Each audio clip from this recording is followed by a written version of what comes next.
Well, as Congressman King just mentioned, wow. In just 5 days, the 2016 election result will be finalized when members of the Electoral College actually cast their ballots for president. You thought you cast a ballot for president, but you didn't. You voted for these electors who nobody knows. Well, they're supposed to vote for the candidate who won the popular vote in their respective states. And if they do, then Mr. Trump wins, with 306 Electoral College votes to Clinton's 232. But the electors are not necessarily forced to vote that way. In an unprecedented development, powerful Democrats are joining with members of the Electoral College to raise the possibility that they may seek to overturn the election over these allegations that Mr. Trump got a helping hand from the Russians. Again, allegations. Trace Gallagher picks up the story from there. Trace?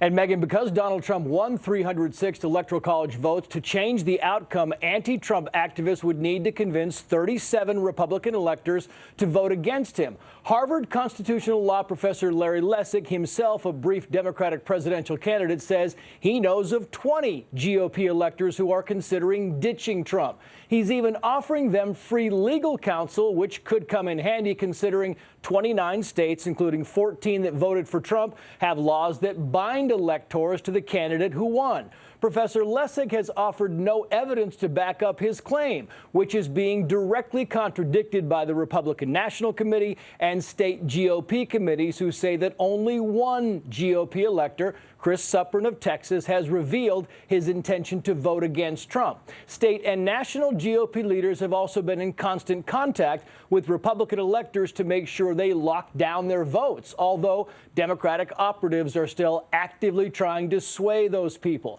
But even GOP electors who have criticized Donald Trump say they will still vote for him because they would never dream of disenfranchising their state's voters. And now there are 50 of the so-called Hamilton electors. There were 10. Hamilton, by the way, is a reference to Alexander Hamilton, who said in the Federalist Papers that the president must be elected without undue foreign influence. Those electors, all Democrats except one, are still asking National Intelligence Director James Clapper for a briefing on Russian interference in the election. Outgoing Senate Minority Leader Harry Reid says they deserve that briefing. There's no indication they'll get it. And for the record, the most electors to ever reject a president-elect was in 1808, when 6 turned against James Madison. 6. All right, Trace, thank you. Joining me now, excuse me, Fox News digital politics editor Chris Direwalt. I'm getting over this hideous illness. It's a miracle I am here. Oh, you mean the election? So far, they almost got me a cop switch tonight, Direwalt. They actually spent money on my chair, but it failed already. Good to see you. So, and you. 6 electoral votes 100+ years ago. Now they say they maybe best case scenario, have 20, which leads their effort exactly where?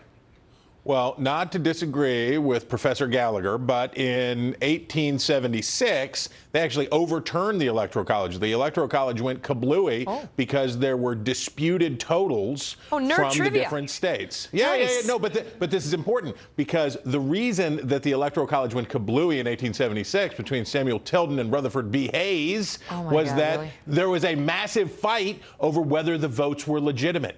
That's why they blew up the Electoral College. That's why they needed a special commission. It's because there was something wrong with the votes. In this case, there's a complaint that Russians were involved in the campaign, but there is no allegation anywhere. No person, not the frothiest Clintonista of all of the frothed Clintonistas, has said that the Russians did anything to the votes, to the machines, to the totals. Where this is coming from is... They're saying it was a mind meld, getting in people's heads about Hillary being bad because of those WikiLeaks and so on beforehand.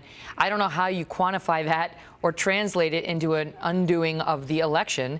And I don't know what the Democrats' theory is on it either, Chris. I mean, you tell me, tell the viewers what would happen if they had, these unfaithful electors who went in there and actually tried to hand the election to Hillary Clinton. Then what happens? Well, if these folks had their way and there were 37 people who voted not for Donald Trump, they'd have to all vote for Hillary Clinton. If they didn't all vote for Hillary Clinton, Donald Trump would just be under 270. They'd send it to the House of Representatives, and he'd still be the president anyway. They're selling snake oil. They're selling false hope to Democrats. So they can say, oh, one more time, one more try to stop Trump, and, by the way, delegitimize him as he goes into his presidency.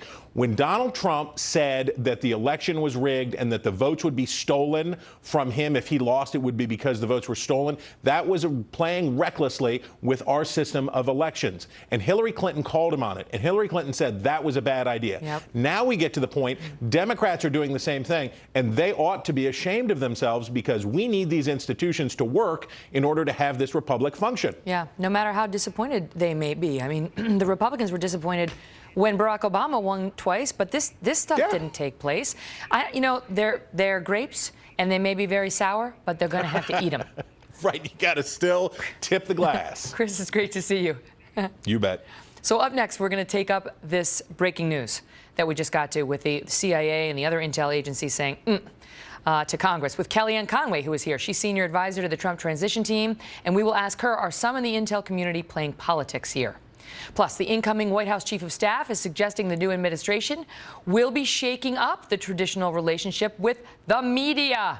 Former White House press secretary Dana Perino is here, along with former Trump campaign spokesperson Katrina Pearson, who is rumored to be on the very short list as Trump's potential press secretary. They're both here on What to Expect.